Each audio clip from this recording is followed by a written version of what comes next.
Thank you, everyone. Thank you so much for meditating together, for coming into this stillness. And this is our starting point. So that's a great way to start. And so now what happens? Joel talks about the experience of the God experience, God's presence, get God's presence. But that's the path that we're on. It's like this is available to us, and it is practicing it. It is, realizing it, recognizing it for sure, and training it, practicing it, and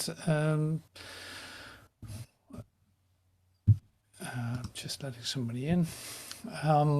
And the thing is then, the words that Joel shared, even in this meditation, it's not something that you need to recite or need to say, keep in mind or anything. It's like, no, in your practice, this is taken care of. Like Joel advises to say, have more moments of meditation during the day. Not necessarily long periods of time at once, but more like during the day, a couple of times, a moment in which you become totally still and remember, oh yeah, wait a minute, there's such thing as God presence. Oh yeah. So all the things that I thought I had to do, all the power that I tried to employ to make my thing happening here, we leave that. It's like no power plays, no. You don't have to use anything. You don't have to manifest anything. You don't have to create anything, like making anything. No, the last thing you want to do as a human being is actually become still and just receive what is. So you imagine that there's something that you don't have to do anything for. Wow. So apparently, it seems like you have a lot of things to do and you get exhausted of it. You get sick of it, you get tired of it, or you get restless by it, or who knows what happens to you by living your life. But one thing for sure, when you're in time, I would say it like this, like when you're in time, you're actually in conflict, however you turn it. And that doesn't seem to change either. So I can say like, well, I'm doing now my spiritual practice and all my conflicts are resolved. Like it's completely clear, bright and clear. And I say to you, well, that's fantastic. That's really great. But it's like, if you're in time, you're in conflict, in fact. And why is that so important to recognize that?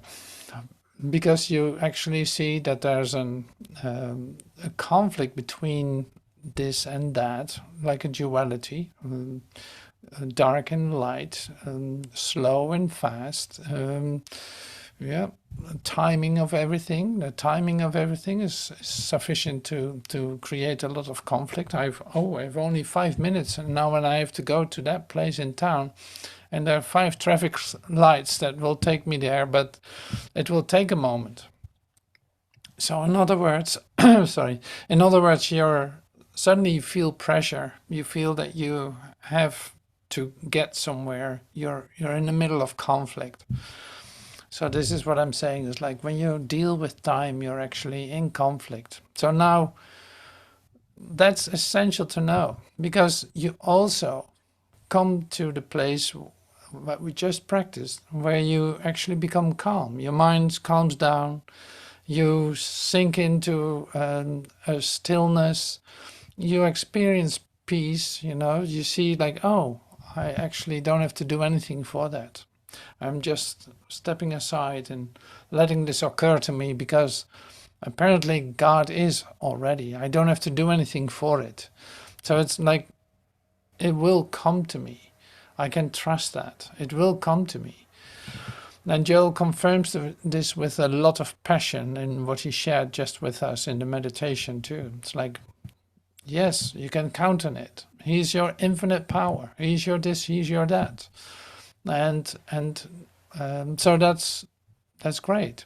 So one of the fundamental principles of the infinite way is, Joel talks about this. Infinity is the measure of our being. Like without limit, really. It's like infinity without limit is the measure of our being. The first and greatest principle of the infinite way, the principle upon which its entire activity has been founded, is that God constitutes individual being, your being and mine. God is the mind of me, the life, the soul, the spirit, and God is my capacity.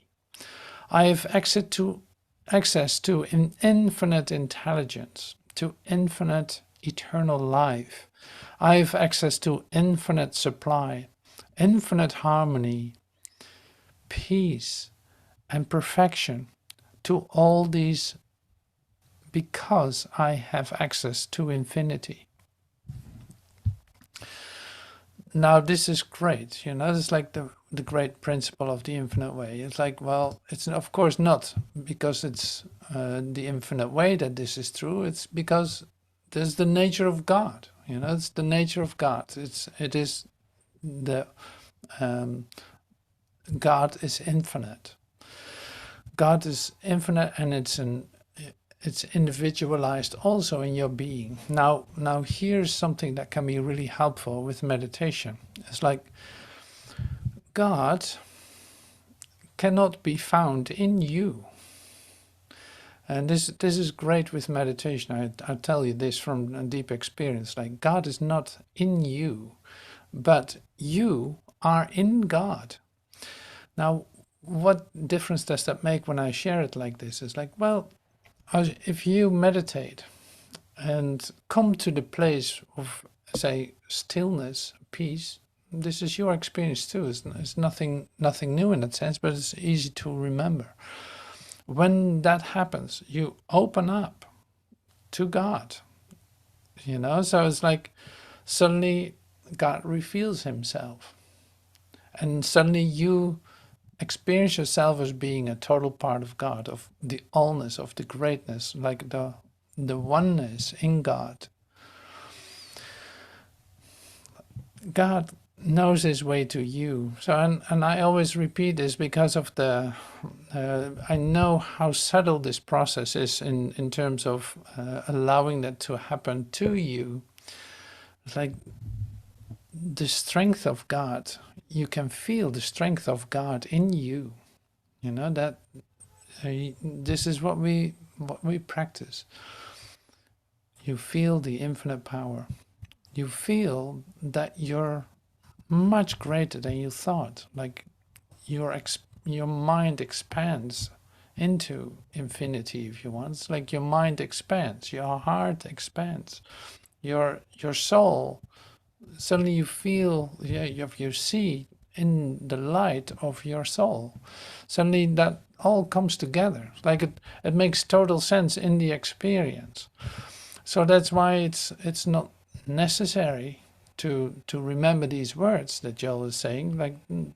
But he said there's only one thing that is really your duty, if you want, and is coming back to the practice of allowing that to happen to you. Be still, so that you have the possibility of a moment of not being in time, at least not in a conflict, not in a conflict, but in a remembrance.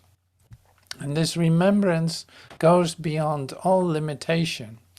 Now, I don't know how that is for you, but in this world, you can experience a lot of limitation. We see this, and since we're talking about the worldly themes, like you see this back when you turn on the news or on whatever platform you're using. Like you turn on the news, you see the limitations, you see the conflict revealed to you. You see all of that. It's like But who is that? Where does that come from? It's like, well, this is all a representation of what's going on in your dream, in your world, you could say. So to see how impossible that is, how full of conflict that is, how uncertain that is just only an invitation to not look for the certainty and stability, and look for peace and happiness in that. You know, nothing from outside can give that to you. So from outside, I experience conflict for a very specific reason, and that is, I don't belong out there. I don't belong out there. Like my truth and my godliness is individualized in me, like my godness is individualized in me. I am part of God. I am a whole part of God. That is the only thing, like infinite part of God, infinite experience of God. I'm infinite happiness, infinite certainty, infinite security. But that happens only in this moment. No, that happens only in this moment, that has nothing to do with time. That helps me right into the experience of that, to go there and to leave everything outside. Like, no, that I don't need any of that. I don't need conflict. I don't need comparison, analysis, of struggle and all this. Now, this place where I enter into, I don't need all that. So that is like, okay, here are my hands, they're empty. Now I can receive. Like my mind is not glued to any kind of idea of conflict, of time, anything that has to do with perception. No, I'm inviting myself for a deeper experience of myself. So I go inward to open up, like literally to become open to receive what is given.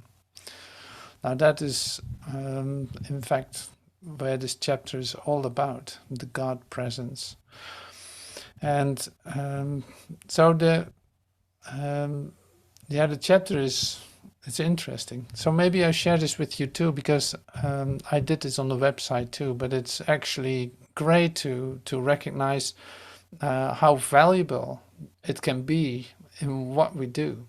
Like we use the book in a certain sense. Like I use the book to express these expressions that I just shared, but the talk is in fact the raw material that is used for the book.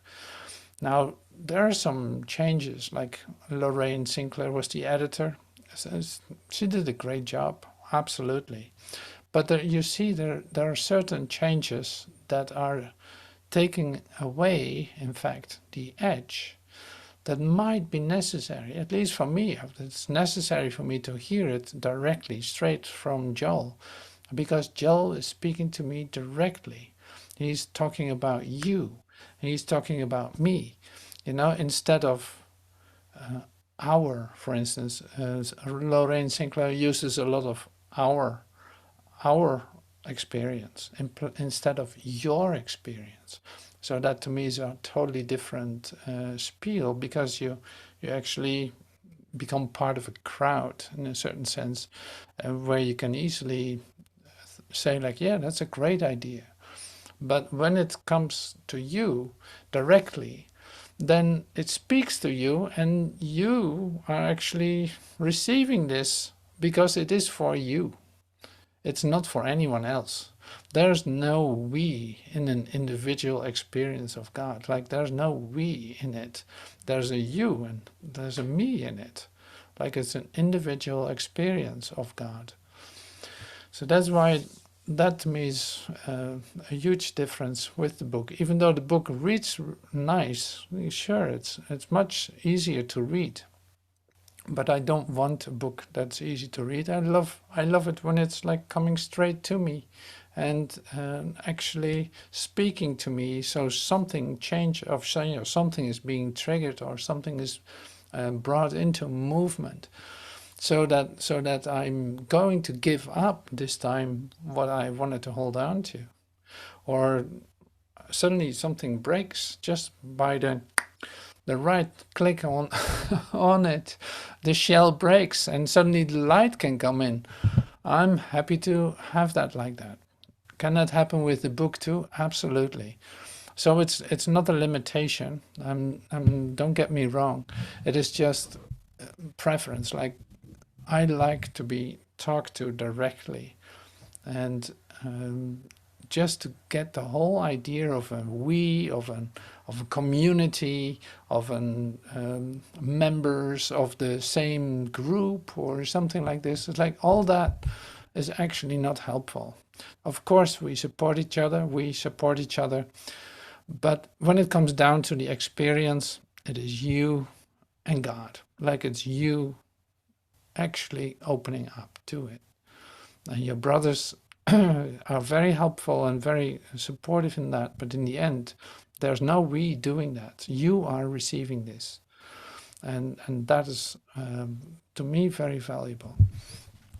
Okay, well, I will not share these pictures. You can read them on the website, because it's like, otherwise I get too much into detail. That's not necessary either, at least not at this point here in this meeting.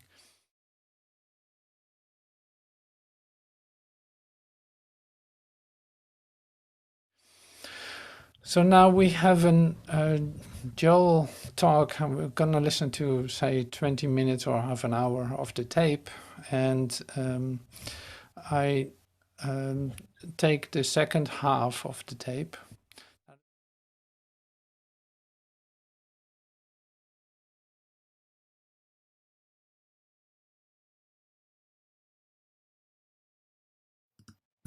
When you are thinking in terms of the metaphysical and spiritual approaches to life, you must not think in terms of right or wrong. As long as you are thinking of one of the approaches to truth that have been given to the world by men and women of dedication, you can be assured that you need never think of any of these as being either right or wrong.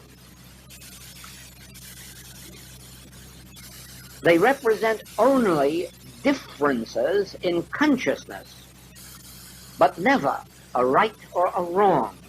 That doesn't mean that there isn't a lot of wrong in the metaphysical world, but it means you'll find very little of this in that part of the metaphysical world that has been presented to the world by men and women of known dedication, spiritual integrity. The reason for these differing ways of demonstration is the difference in states and stages of consciousness. In the material state of consciousness, where all that we know is material force and material power and material substance, it is never wrong to avail oneself of materia medica, surgery, all of the material help there are to help, because that is the natural function of those things on the material plane. As you leave that material state of consciousness and come into the mental, you find that you use at first far less of the material remedies, far less of material forces and powers, and more of the mental. This does not mean a right and a wrong. This means two different states of consciousness. Now, the higher you go in the mental realm, the less you will use of the material forces of the world, and in time even less of the mental. because the higher you go in the mental realm, the more it becomes intuitive and instinctive rather than actually mental power. As you leave the mental realm for the spiritual, and these are never synonymous, these are two entirely different states of consciousness, you find that you use less and less of the mental until, if it is possible to rise high enough, you may use none at all. That is hardly a likelihood for a long time to come, but of this you may be assured that the further you go in spiritual awareness, the less you will use of mental powers. Why? Not because it is a matter of right or wrong, but because it is a matter of different states of consciousness. The answer to that is this. On the material plane, there are always two powers, a greater and a lesser, and you always use the greater power to overcome the lesser. When the battles of our primitive people were fought with stones, people were pretty nearly equal until one side discovered a bow and arrow. And that, of course, about wiped out all of those who were limited to the use of throwing stones, because now, with bows and arrows, this great power, the great power of bows and arrows, was certainly sufficient to wipe out anybody with nothing but a stone. In time, the spear came, and the gun, the rifle, the revolver, and of course you all know what happened to the man with a bow and arrow. He isn't around anymore. The gun, the revolver, the pistol, these all did away with the people who had only bows and arrows. And as you follow this all the way up the line, you will find out that eventually even the people who had great big naval armaments and great big air forces had really nothing when an atomic bomb came around. And so the man with the atomic bomb stopped cold in his tracks the man who had all of these other things.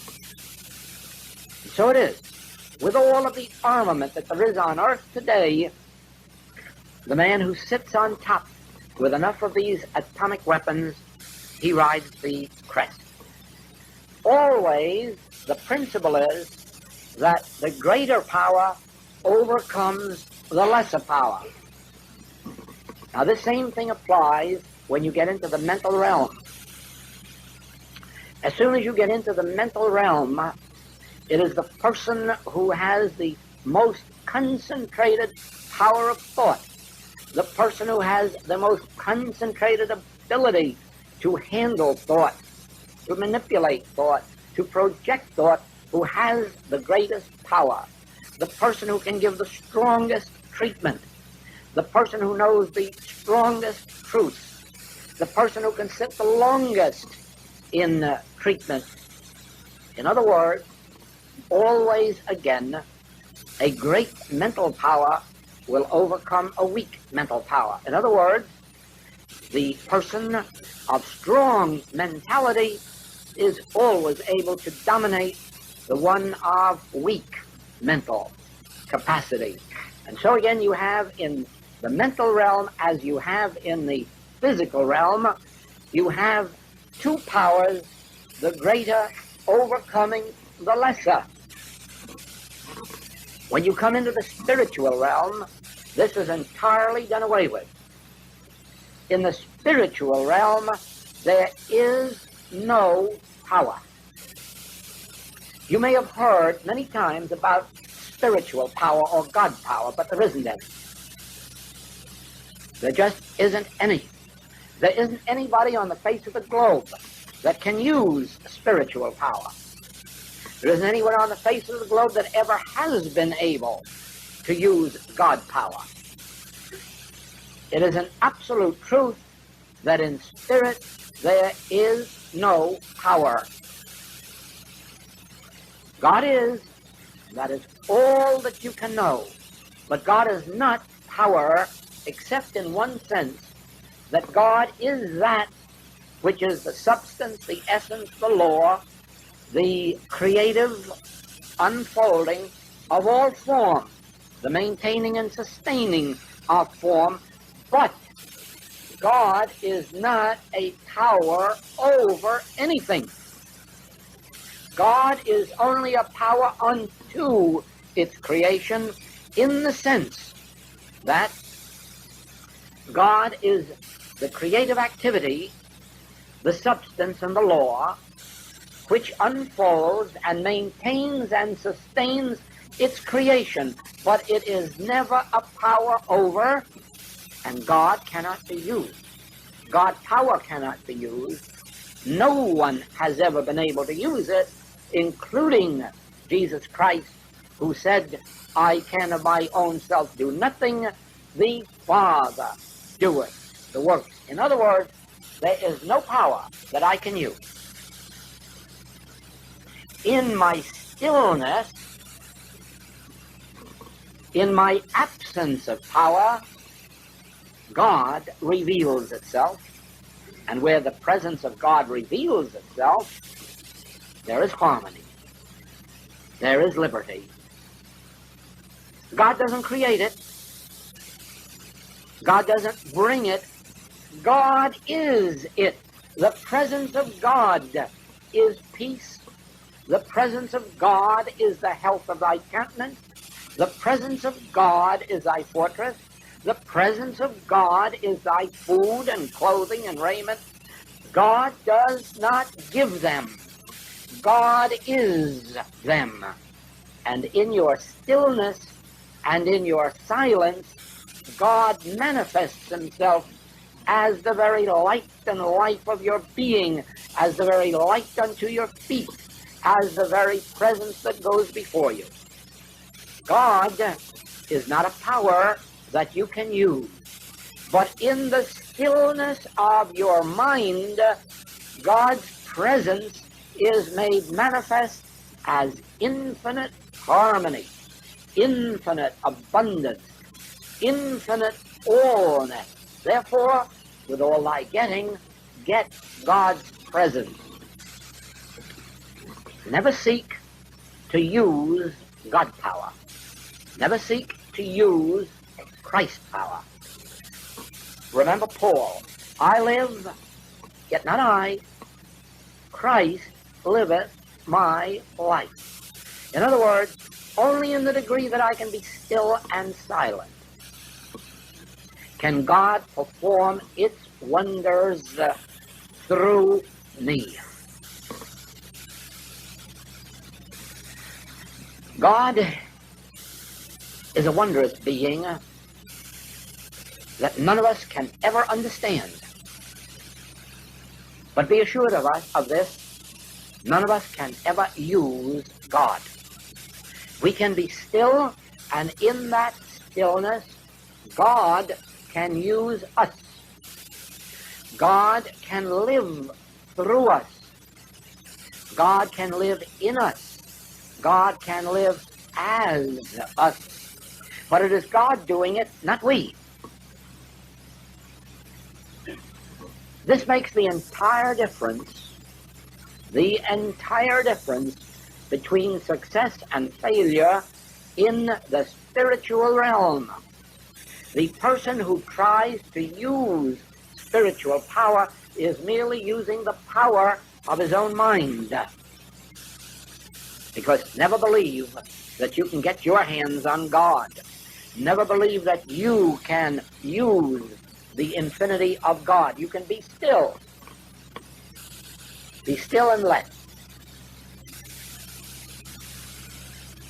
And if you can be still enough, or when you can be still enough, God will function as your very being. God will appear as the intelligence of your mind, as the skill of your fingers, as the voice of your throat.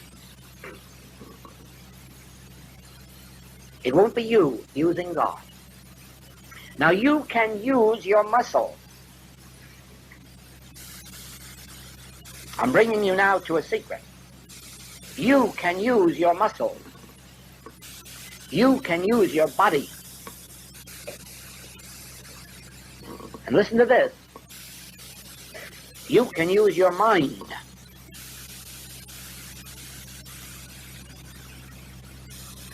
And that's where you stop.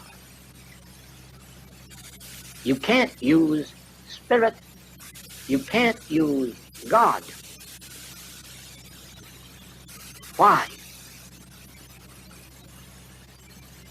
Because God is the essence of your being.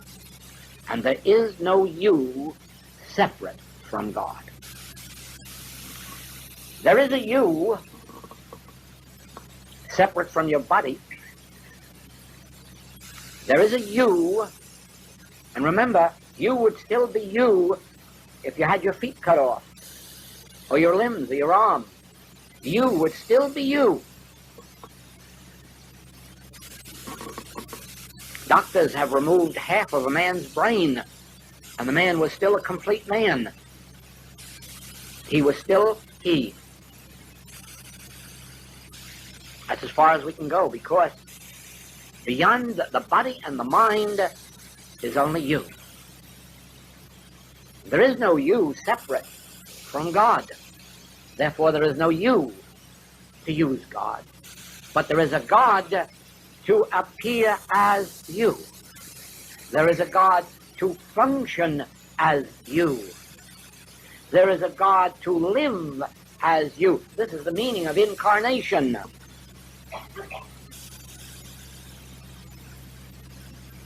This is the meaning of the Master. The Father dwelleth in me. The Father within me. This is Paul, the Christ indwelling. The Christ within me that liveth my life. Because the Christ is my life. God is my life. God is my being. God is the I of me. Therefore, I cannot find a God.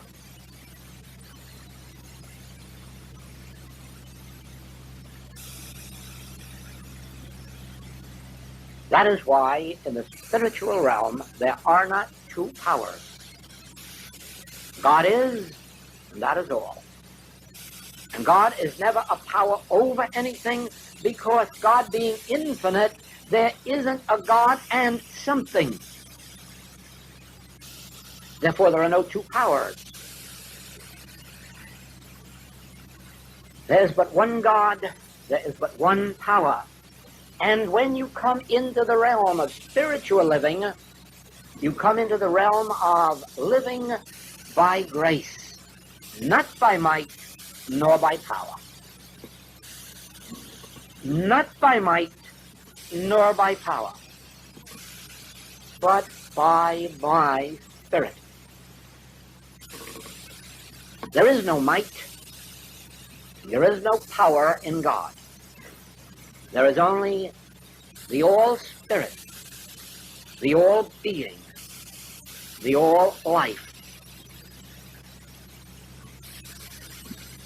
To realize this means to be able to sit quietly and realize why it was said that God has given us dominion over all that is in the earth and beneath the earth and above the earth.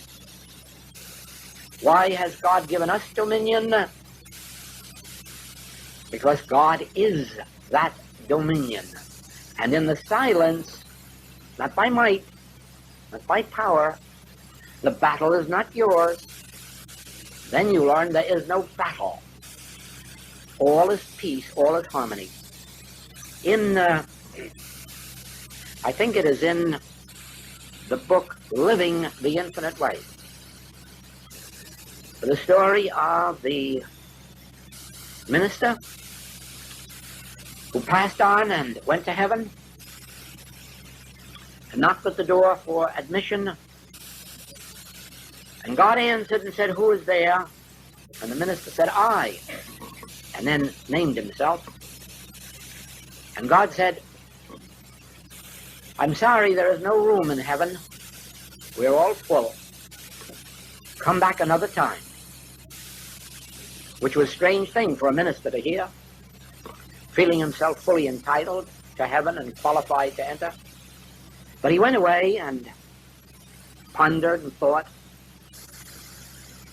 and at another time came back, knocked on the door. God answers, "Who is there?" "I." And he identifies himself. "Oh, I'm so sorry. Heaven is still full up. No room here. Come back another time." And the minister went away and evidently remained away a long time this time. So that when he came back and knocked and God said, "Who is there?" the minister answered, "Thou art." And God said, "Come in. There never was room for me and thee.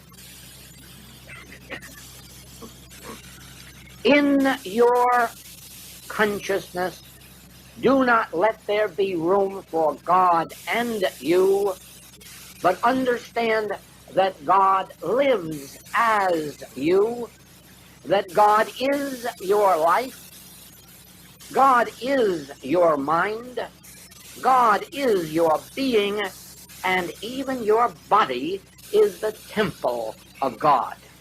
And then you will understand oneness, and you will understand immortality, and you will understand eternality, and you will understand infinity, and you will know why you are only limited in proportion as you set yourself up as an entity separate from God. No one will ever doubt immortality once they realize that God constitutes their being. And therefore, we have no need of powers.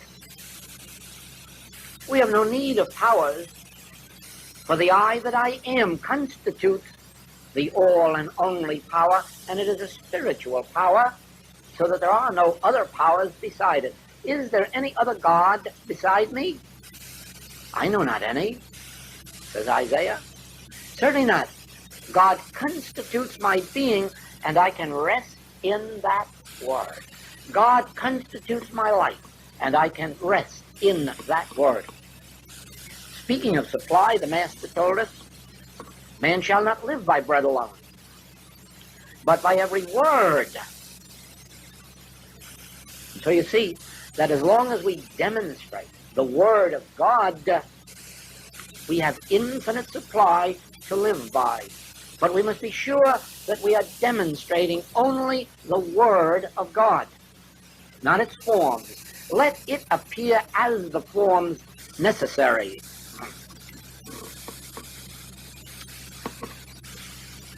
Even though this has been told over and over and over again, it will stand another repetition, that in my last business connection, before coming into this world, my business was getting worse and worse until I found it necessary to have a practitioner work for me and help me. And my business grew worse. So I had to have another practitioner, and it grew worse. Before I finished, I had 5 practitioners and no business. Do you see that when I went to those practitioners, I had only one thing in mind, and it wasn't God. It was more business, more orders. God didn't understand that language. I was talking in a foreign language.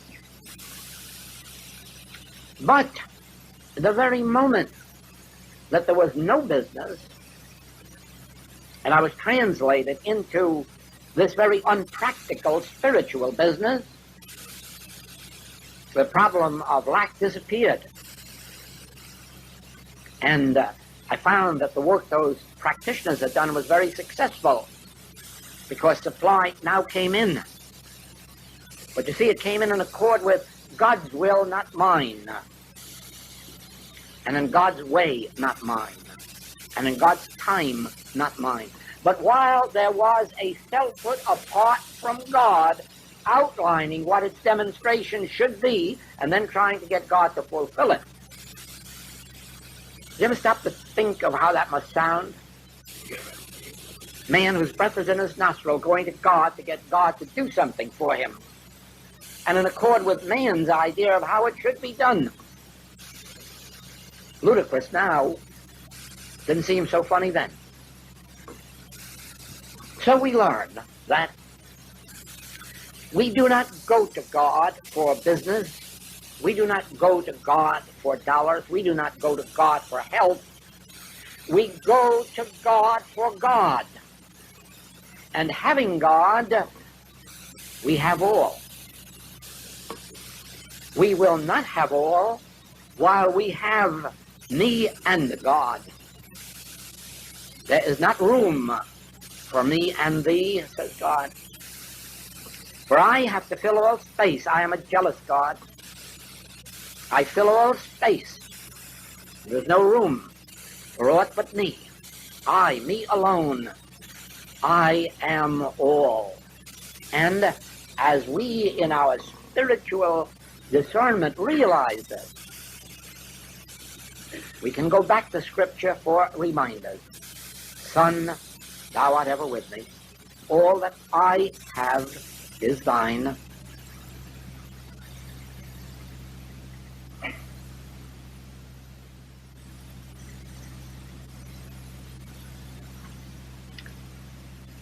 This brings us then to the master statement that the Father within me doeth the works, or Paul's statement, Christ liveth my life, or another scriptural statement, he that is within me is greater than he that is in the world, or still another, two others, he performeth that which is given me to do, he perfecteth that which concerneth me. Now remember that we are referring in every one of these instances to a he, but we are identifying that he as within me. Therefore, we are able to understand the Master when he says, thou seest me, thou seest the Father that sent me, for I and the Father are one. Does that make it clear to you why there is no need to seek for power when this infinite invisible, which is our true identity, he performeth that which is given me to do. He goes before me to make the crooked places straight. He perfecteth that which concerneth me. All that from within me. And look what it does to you. It immediately takes your gaze from out here, and it stops you from believing that there is somebody in this world who can help your demonstration, or somebody who can mar your demonstration. It stops you from believing that you need pull or influence, or that you need something you haven't got, because you do know that the one thing necessary you have got, he that is within me, the Father within me, the Christ that liveth my life. In other words, there is an invisible something. Call it Christ, call it God, call it the Father within, call it what you like. Call it divine mind. Call it the Spirit of God in man. Call it the transcendental consciousness or transcendental presence. Any name, any term you like, only realize this. It is invisible. It is infinite. It is closer to you than breathing. If you mount up to heaven, it goes there with you. If you make your bed in hell, you find it there with you. If you walk through the valley of the shadow of death, you cannot fear, because it is with you. In other words, the kingdom of God is within you. You live and move and have your being in God, as God lives also in you.